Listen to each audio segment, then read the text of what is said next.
Hello बच्चों, हमारा प्रश्न है संकर K3 FeCN6 की संरचना, ज्यामिति, चुंबकीय व्यवहार को संयुक्तता आबंध सिद्धांत के आधार पर स्पष्ट कीजिए। चलिए समझते हैं इस प्रश्न को। अगर बात की जाए इस प्रश्न की मुख्य अवधारणा की, तो मुख्य अवधारणा में सबसे पहले हम लोग को संयुक्तता बंध आबंध के आधार पर इसकी क्या क्या जानना है, संरचना जानना है, ज्यामिति जानना है, चुंबकीय व्यवहार जानना है। तो चुंबकीय व्यवहार के बारे में समझ लो। अगर चुंबकीय व्यवहार के बारे में हम लोग को जानना है, चुंबकीय व्यवहार, तो वहां पे हम लोग को देखना होगा कि युग्मित और अयुग्मित इलेक्ट्रॉन कैसे हैं। अगर युग्मित इलेक्ट्रॉन होगा तो प्रति चुंबकीय व्यवहार करेगा, ठीक है। अगर अयुग्मित इलेक्ट्रॉन होगा तो अनुचुंबकीय व्यवहार करेगा, ठीक है, अनुचुंबकीय व्यवहार करेगा। अब ये चीज तो हो गया। अब ज्यामिति कैसे पता करेंगे, उसका संकरण कैसा है, उस संकरण को पता करना होगा, और संकरण से हम लोग को संरचना भी पता चलेगा। तो संकरण जानने के लिए हम लोग को सबसे पहले क्या निकालना होगा, इसका ऑक्सीडेशन नंबर निकालना होगा कि केंद्रीय परमाणु का ऑक्सीकरण संख्या, केंद्रीय धातु का ऑक्सीकरण संख्या। तो ऑक्सीकरण संख्या निकालना है हमें। तो कैसे निकालेंगे, तो जैसे मान लो हमारे पास है K3 FeCN6।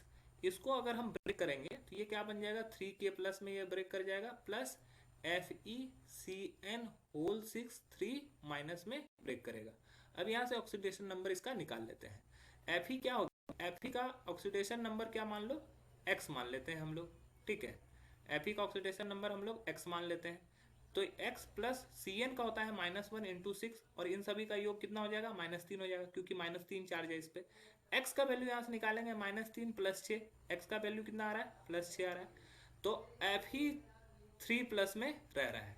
ऐसे Fe का परमाणु संख्या होता है 26, इलेक्ट्रॉनिक विन्यास होता है, आर्गन का होगा 18, फिर 4s2 3d6। अब यहाँ से 3 इलेक्ट्रॉन निकल गया, 3 इलेक्ट्रॉन में से 2 इलेक्ट्रॉन 4s से और 1 इलेक्ट्रॉन 3d से निकलता है। तो ये हो जाता है आर्गन 3d5, आर्गन 3d5।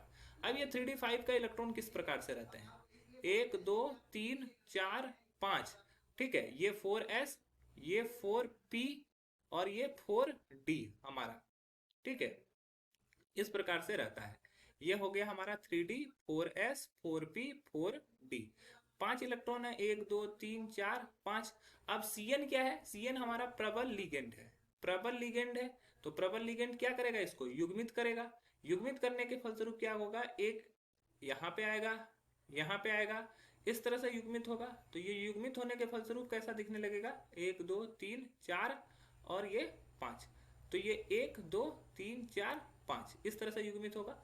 उसके बाद 4s हमारा इस तरह से रहेगा, 4p हमारा कुछ इस प्रकार से रहेगा, और 4d हमारा कुछ इस प्रकार से रहेगा, ठीक है। अब यहाँ पे लिगेंड कहाँ, कितने लिगेंड है, 6 लिगेंड है। तो एक लिगेंड यहाँ पर, एक लिगेंड यहाँ पर, एक लिगेंड यहाँ पर, एक लिगेंड यहाँ पर, एक लिगेंड यहाँ पर, और यहाँ पे एक लिगेंड आ जाएंगे। तो ये क्या हो जाएगा, D2sp, ये D2sp3 इस तरह का संकरण हो जाएगा इन सभी को मिलाकर। D2sp3 का मतलब हो गया कि इसकी ज्यामिति कैसी होगी, इसकी ज्यामिति अष्टफलकीय होगी। इसकी ज्यामिति कैसी होगी, अष्टफलकीय होगी, ठीक है। अब ये अंतः ऑर्बिटल संकरण बना रहा है, अंतः ऑर्बिटल में है, ठीक है। तो यहाँ पे D2sp3 हाइब्रिडाइजेशन होगा, ठीक है। अब यहाँ पे देखो एक अयुग्मित इलेक्ट्रॉन है, अयुग्मित इलेक्ट्रॉन है, अयुग्मित इलेक्ट्रॉन है, तो चुंबकीय प्रभाव कैसा होगा, अनुचुंबकीय होगा। तो हम लोग का क्या होगा, पहले संरचना, संरचना हम लोग को बताना है, अष्टफलकीय के संरचना कैसे होगा। तो ये Fe है, Fe से कितने Cn जुड़े हुए हैं, 6 Cn जुड़े हुए हैं, 1 2 3 4 5 और ये हमारा 6। अब इस पर क्या होता है, 3 माइनस आता है, 3 माइनस, और इसके साथ क्या है, 3K प्लस जुड़ा हुआ है। तो ये इसकी संरचना हो गई। अब हम लोग को ज्यामिति, ज्यामिति कैसा होता है, अष्टफलकीय। चुंबकीय व्यवहार एक अयुग्मित इलेक्ट्रॉन है, इसकी वजह से अनुचुंबकीय व्यवहार होता है, ठीक है। तो आशा है यह प्रश्न आपको समझ में आया होगा। धन्यवाद।